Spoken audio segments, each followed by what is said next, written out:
Eu saúdo a igreja que nos ouve com a paz de nosso Senhor Jesus Cristo. O livro de 1 Reis, capítulo 17, é onde nós vamos meditar esta noite na palavra do Senhor. E o livro de 1 Reis, capítulo 17, diz assim, a palavra do Senhor. Então Elias, o tibista dos moradores de Gileade, disse a Acabe: vive o Senhor, Deus de Israel, perante cujo face estou, que neste ano nem orvalho, nem chuva haverá, senão segundo a minha palavra. Depois veio a palavra do Senhor, dizendo: vai-te daqui, vira-te para o oriente e te esconde junto ao ribeiro de Querite, que está diante do Jordão. E há de ser que beberá do ribeiro, e eu tenho ordenado aos corvos que ali te sustente. E foi, pois, e fez conforme a palavra do Senhor, porque foi e habitou junto ao ribeiro de Querite, que está diante do Jordão. E os corvos lhe trazia pão e carne pela manhã, como também pão e carne à noite, e bebia do ribeiro. E sucedeu que, passando dias, o ribeiro se secou, porque não tinha havido chuva na terra. Aleluia. Glória a Deus. Nós te glorificamos, ó Deus, pela tua palavra. Te bendizemos, meu Deus, porque sabemos que ela é o alimento para as nossas vidas. Te glorificamos, meu Deus, porque sabendo que ela é conserto para as nossas vidas. Por isso, meu Deus amado, toma nas tuas mãos cada um que vai ouvir esta palavra e que o Senhor possa plantar a boa semente no coração e ela possa fazer e trazer muitos frutos, em nome de Jesus. Amém. É muito interessante falar deste profeta, o profeta Elias, porque ele salta no texto, no capítulo 17, e de repente, aonde no capítulo 16 vai falar do reinado de Acabe, que reinou 22 anos sobre Israel. Mas é muito interessante que no capítulo 16, a Bíblia vai falar que Acabe fez o que era mal aos olhos do Senhor. E por fazer o que era mal aos olhos do Senhor, o Senhor se irritou com o reinado de Acabe, porque ele andou segundo os caminhos de Jeroboão, outro rei que reinou anteriormente. Jeroboão foi um homem escolhido por Deus para reinar sobre 10 tribos de Israel. Quando o rei Salomão pecou e se inclinou a outros deuses, como castigo, o Senhor colocou Jeroboão como rei das 10 tribos. E é muito interessante que agora que Acabe está reinando, e ele anda nos caminhos de Jeroboão, e agora ele é idólatra, se curva a Baal, e se encurvando a Baal, ele faz dentro de Israel uma casa para Baal, e ali eles são idólatras e coloca todo o povo na idolatria. É muito interessante que o palácio de Acabe poderia ser bonito, poderia ser bem feito e poderia ter muitas coisas bonitas no palácio de Acabe, mas lá também havia a mentira, lá também havia a idolatria, lá também havia 450 profetas de Baal e 400 profetas de Azera. E ali aqueles profetas profanaram todo Israel e faziam o povo pecar. Mas Deus não gostou e pegou alguém que estava lá em Gileade, em Tisbe, um oculto, no escondido, e trouxe um homem que não tinha genealogia, que não sabemos quem é o seu pai, quem é a sua mãe, nem quem ensinou ele a ser profeta. Eles não se vestiam como profetas de Baal, eles vestiam pele de animal. E ele veio para profetizar ao rei. Agora, Elias, que era desconhecido, e Deus trouxe ele de longe e colocou dentro do palácio de Acabe para profetizar as verdades de Deus. E é muito interessante que ele não escondeu nada do que Deus falou. E tudo que Deus colocou no coração dele, ele revelou para aquele povo e para aquele rei. Ele não temeu a autoridade do rei. Ele não temeu o que o rei poderia fazer com ele. Mas ele disse: viva o Senhor perante o Deus a quem eu sirvo, que não vai chover, nem orvalho, nem chuva haverá, segundo a minha palavra. Neste ano não chove. E Elias, que era um homem sem genealogia, que era alguém que ninguém conhecia, e agora estava pregando para rei, agora estava sendo conhecido como Deus de Israel, como o profeta de Deus de Israel, agora estava ali profetizando, desafiando um rei e os seus 450 profetas de Baal. Porque Baal era o principal deus dos cananeus. E ele era o Deus que dizia que era o Deus da fertilidade, que dizia que era o Deus da chuva, que dizia que era o Deus da vegetação. Agora Elias está ali profetizando, está dizendo: olha, Acabe, olha, agora você vai lá nos seus profetas, nos profetas de Baal, e agora diz a ele que não vai mais chover. Faz lá o seu culto a Baal e vamos ver se ele abre o céu, a qual Deus cerrou e disse que não haveria mais chuva. É muito interessante, porque agora ele estava ali desafiando o rei, desafiando os profetas e desafiando que aquilo tudo que eles viviam era mentira. E aquele homem que era desconhecido, profeta Elias, que não tinha genealogia, que ninguém levantou ele, mas foi chamado por Deus para falar a verdade, agora estava profetizando para rei. E depois que ele profetizou e não escondeu nada do que Deus mandou falar, agora veio a palavra do Senhor e disse: levanta-te, Elias, vai e te esconde no ribeiro de Queride. Agora alguém que Deus usa, agora alguém que Deus levanta, agora alguém que profetiza para rei, agora alguém que coloca na disposição, que serve ao Deus de Israel. Agora ele está ali tendo que fugir. E nós ficamos intrigados, porque Deus usa uma pessoa e depois fala assim: vai e te esconde, vai, que eu já fui lá no ribeiro e já ordenei aos corvos que te alimente, e você beberá água do Queride. E ali ele passou muitos os dias naquele lugar, naquele riacho.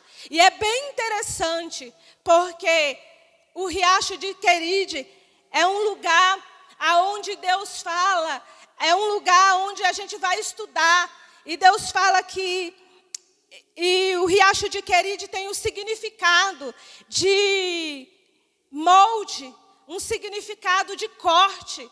Então Deus leva o profeta ao riacho para ser moldado, para ser cortado.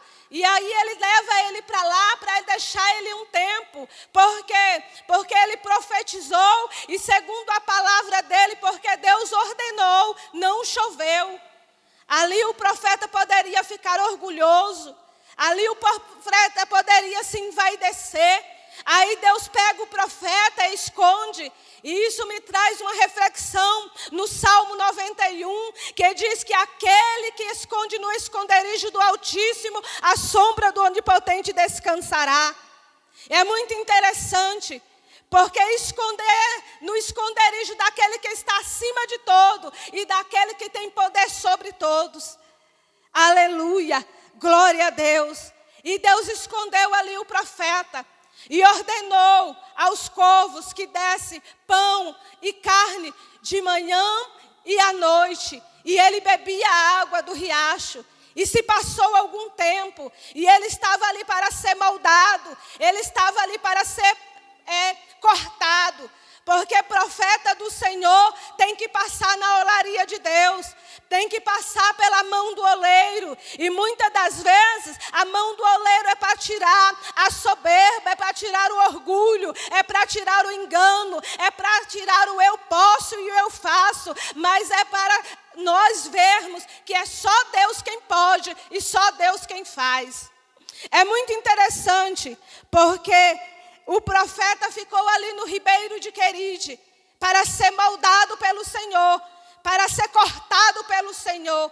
O Senhor escondeu ele de Jezabel, de Acabe, e escondeu ele dele mesmo. Porque muitas das vezes, irmãos, nós temos grandes adversários. Nós temos o adversário da nossa alma. Nós temos o adversário que pode ser um irmão, pode ser uma irmã, pode ser alguém que caminha junto conosco e nós não conhecemos. E nós temos um grande adversário que é nós mesmos. Nós temos que lutar todo dia contra o adversário da nossa alma. Nós temos que lutar todo dia contra os nossos irmãos que nos querem fazer desistir. E nós temos que lutar todos os dias contra a nossa carne, para que nós não venhamos pecar e ficar soberbo e achar que podemos alguma coisa ou que fazemos alguma coisa.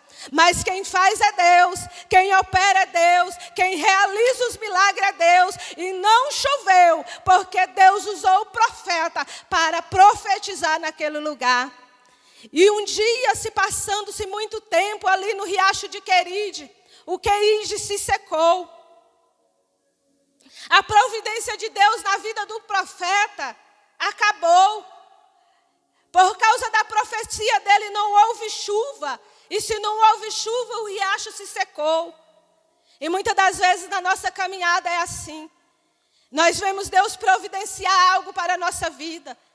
E de repente nós vemos acabar. Outrora alguém cantava e hoje não canta mais. Outrora alguém pregava e hoje não prega mais a palavra do Senhor. Outrora alguém fazia obra e tinha muito amor no coração e hoje está enfraquecido, está distante, porque se secou aquilo que Deus tinha providenciado. E às vezes nós ficamos entristecidos e acomodados, porque se acabou a provisão de Deus para com a minha vida. Nós ficamos entristecidos, porque nós vivemos milagres e nós andamos em novidade de vida. E todos os dias nós vemos o milagre de Deus acontecer. E agora? Acabou o milagre, acabou a provisão de Deus. E como o profeta deve agir? E como o povo de Deus deve permanecer? Outrora, nós vivíamos um tempo sem pandemia. Nós estávamos vivendo em um tempo que não tinha um risco de vida. As nossas vidas não tinha tantos riscos como tem hoje. Mas veio o tempo mau. Se secou o riacho de Queride. E agora, como se portar em tempo de pandemia? Nós temos que continuar olhando para o autor e consumador da nossa fé. Aquele que é e aquele que permanece para sempre. Aquele que tem tudo sobre o controle das tuas mãos e nada escapa sob o seu golpe de vista. Ele vê tudo, ele olha tudo e tudo está ao alcance dele. E quando se acaba a providência de Deus, nós temos que continuar acreditando, nós temos que continuar confiando, nós temos que continuar rompendo em fé, rumo ao autor e consumador da nossa fé. Aleluia! E foi bem interessante, porque quando se secou o Queride, o Senhor mandou Elias para Serepta. E ele disse, vai Elias para Serepta, porque lá eu já ordenei uma viúva que te desse de comer. E agora aquele homem que não dependia de ninguém, agora ia depender de uma viúva. É interessante que em Queride a gente tem que ser cortado, a gente tem que ser moldado. Mas em Serepta a gente tem que ser refinado. A gente tem que saber como lidar com gente, como tratar gente, como estar no meio de gente. E agora não é mais os corvos que alimenta o profeta. Lá é uma viúva que vai preparar o alimento para o profeta. Mas quando ele chega lá, aquela viúva está catando 2 cavacos, 2 pedaços de lenha. E ela catando aquela lenha, ele pede, me dá um copo de água. Quando ela sai para pegar água, ele diz, traz-me também um bolo. E ela diz assim, olha, viva o seu Deus, que eu só tenho na minha panela um pouquinho de farinha e na minha botija um pouquinho de azeite. Estou aqui catando uns cavacos, uns pedaços de lenha, para eu fazer um bolo e comer com meu filho e morremos. Agora, aquele que veio moldado e cortado de Queride, agora entra em Serepta para ser ajudado por uma viúva.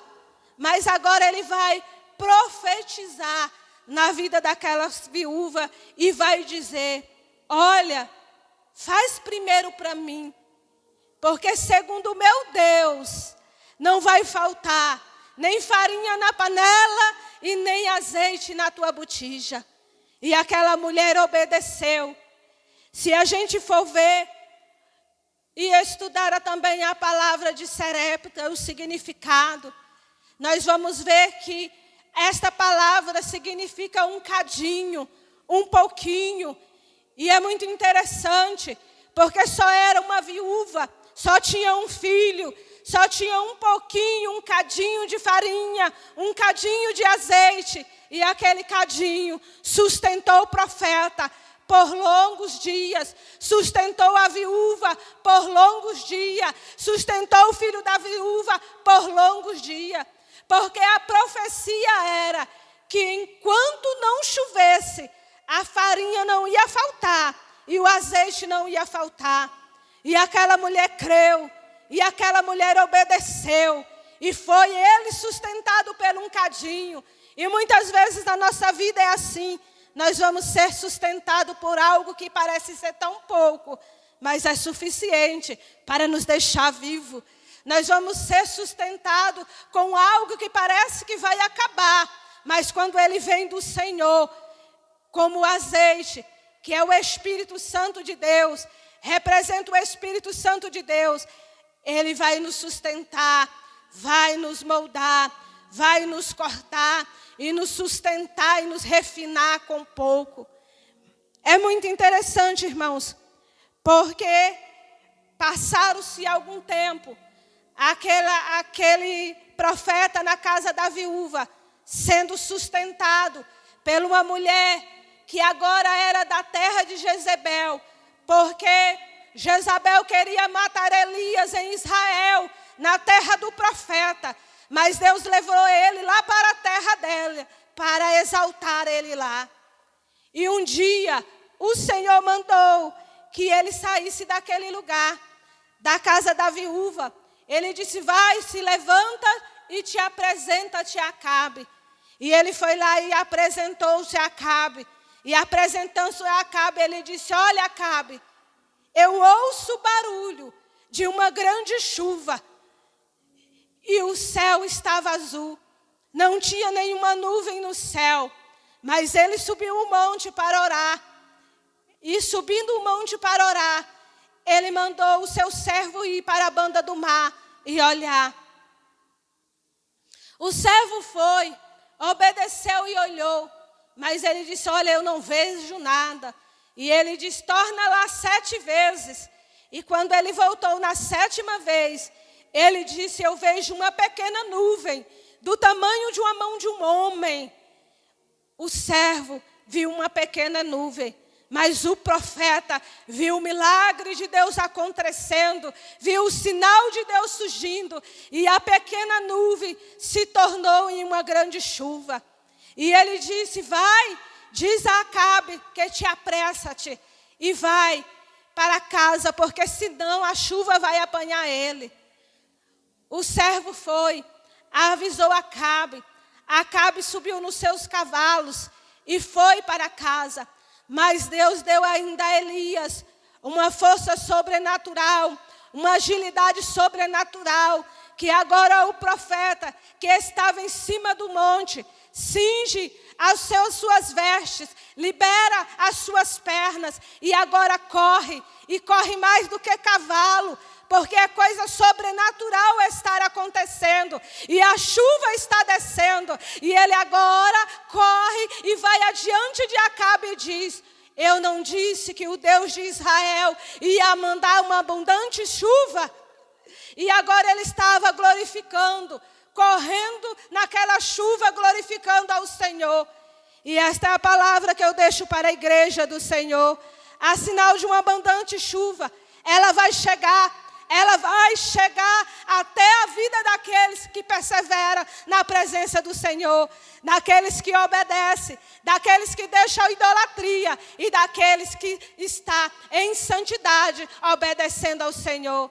Esta é a palavra que eu deixo à igreja, que há sinal de bênção em Israel, há sinal de bênção sobre a igreja, porque a palavra de hoje, ela é profética para a minha e para a sua vida. Receba a palavra de Deus e oramos ao Senhor, Deus poderoso, que criou o céu e a terra, para que possa fazer infinitamente mais daquilo que pedimos ou pensamos, e glorificamos o nome dEle, e exaltamos a beleza da Tua santidade, porque o Senhor é e permanece para sempre, e nós cremos no milagre. Amém? E eu agradeço a oportunidade.